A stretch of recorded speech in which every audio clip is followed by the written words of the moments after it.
Blessings. Welcome in. I hope everyone is doing well. I am well.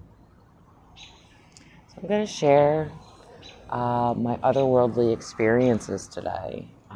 It's just my heart's still fluttering because it was just so fascinating. I just find creation and reality fascinating. If we take the time to just stop and watch and observe what it's trying to show us, and it will teach us. So today, as I'm coming out of work,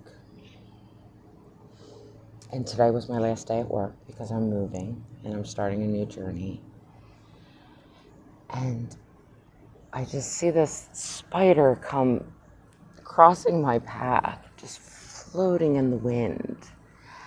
And she was reaching her arms out, and I was like, oh my God, and I started screaming. I was like, the spider's flying, because I'm dramatic like that. I'm just dramatic. And nobody even recognized what I was making a fuss about. And it was just like I had this little moment of curiosity and wonder and bewilderment of what I was witnessing. And I know it sounds silly and really not that exciting to some people. But if you go and you look at the process in which how spiders travel or fly, it's called ballooning. And it's really cool. And it has to do with the electrical fields from the planet. And they sense in the atmosphere, and when the wind is just right, and then they throw out their web is not the word I want to use. There's a particular word for it, and I probably should have did more research on it to sound like all, scientific and really, for all of you, but I'm not going to. I'm processing and communicating this information based off of intuition. But it's like they test the atmosphere and the air. And because the ground has a negative charge, they have to be at a certain height or distance. If they get too far up into the atmosphere, they will pick up a positive charge.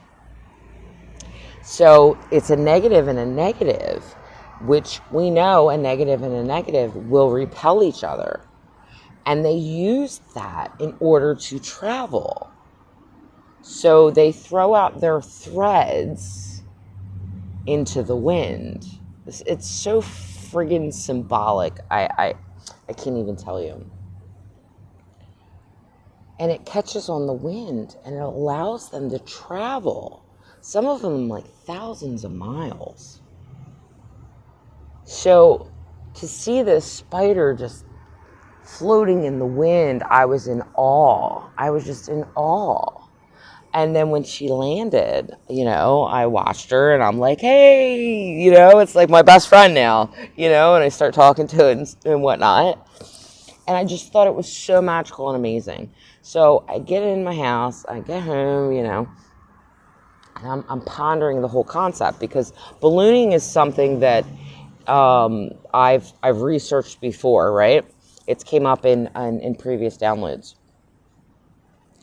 And as I'm reading, what the definition, the theories and all that about it just started sparking. So then I come outside, and this other little creature comes wandering up to me. And I'm like, at first I'm looking at it, I'm like, is that one of those baby lantern flies? Because it had little spots on its back, and it was all black. I don't really know what type of insect it was. Just so you know, insects are very drawn to me. Whatever it is, it comes my way. And I don't mind as long as they're not on me. You know what I mean? I will share space, etc., etc. So I'm watching this thing, and all of a sudden it's coming towards me, and I'm thinking, okay. And I'm starting to recognize whatever charge I have, whatever energy I have emulating from me is attracting it. And as it comes closer, I start to move away, and then I shift my positioning, and then it crawls up on my chair, and then wherever I went, it shifted its direction. And I sensed it. I knew it. This little insect,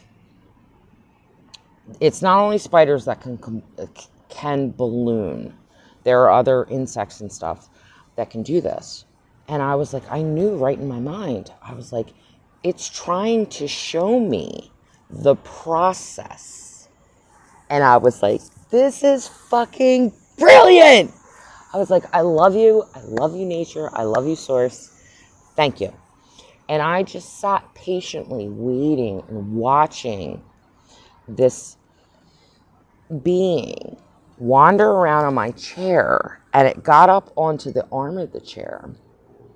And I was like, there's not enough wind. There's not enough for you to go. And then it finally came up here, and it wandered back and forth, And I could see it was displaying the characteristics in which I read and researched. And I was like, this thing's going to take flight. It's showing me what the spider just showed me. Because there's relevance. There is synchronicity. There is something that is of prevalence within my particular situation that it wants to show me.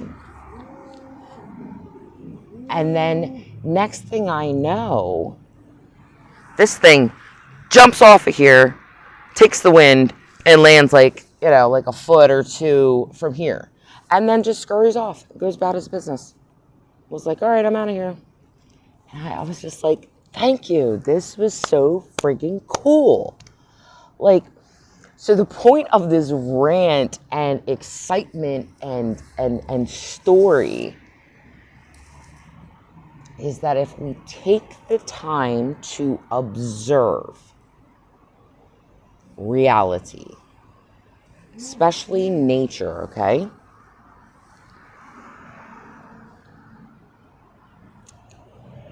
You can hear the communications.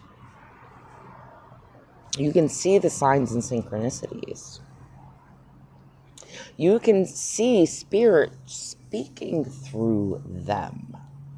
And you can hear, eventually, the more that you hone this skill of working with earth magic. So after I had this experience, I went in and used my various tools in order to speak to spirit. And it was so straightforward. They were just complete stream downloads. Streaming, telepathy, communication. There were messages of whatever just happened for me was a Saturn key. I don't know if that resonates for other people. If it does, that's great. If it doesn't make sense at all, it's okay too. Again, these little things, they're key codes, they're fire letters. Somewhere in your subconscious, they will help activate you. So I just thought it was beautiful. And then I was like, okay, so I just had this experience. So now am I translating the communication in which this being was trying to communicate to me? Because he was like in my chair and he's throwing his arms at me. And I'm like, what? I'm talking to it like, what's going on, bud? What are you trying to do? What are you trying to show me? And then it went and it showed me. It showed me exactly what the process of how they do what they do. And I know it sounds weird, but it's just so magical.